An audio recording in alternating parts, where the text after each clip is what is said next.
দর্শক, সালাম স্টিল ভোটের গাড়ি নিয়ে সহকর্মী তৌরিক ইসলাম আছেন খুলনায়। তিনি জানাচ্ছেন সেখানকার নির্বাচনী হালচাল।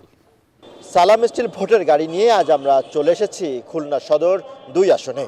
আমরা এখানকার ভোটার যারা রয়েছেন, বাসিন্দা যারা রয়েছেন, তাদের সাথে কথা বলেছি। আমরা জানার চেষ্টা করেছি আসন্ন নির্বাচন নিয়ে তাদের ভাবনা কি। আমরা জেনজেড বা যারা আছি আমরা অবশ্যই আমাদের দেশের জন্যই আমরা লড়াইটা করেছিলাম একটা সময়, কারণ আমরা জেনেছি যে আমাদের দেশের মানুষ ঠিক না, আমাদের দেশের মানুষ ভালো নেই।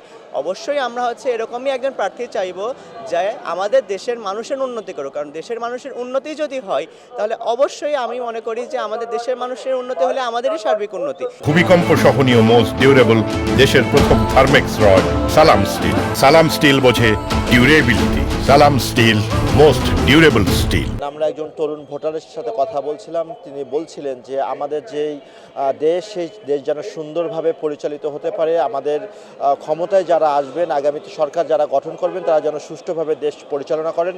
দেশের আইন শৃঙ্খলা যে বাহিনী আছে, সেই আইন শৃঙ্খলা বাহিনী যেন সঠিকভাবে তাদের দায়িত্ব পালন করতে পারে, মানুষের জীবনমানের উন্নয়ন ঘটে, এমনটাই তারা বলছিলেন। তো খুলনা থেকে ভোটের গাড়ি নিয়ে এই ছিল আমার কাছে সব শেষ।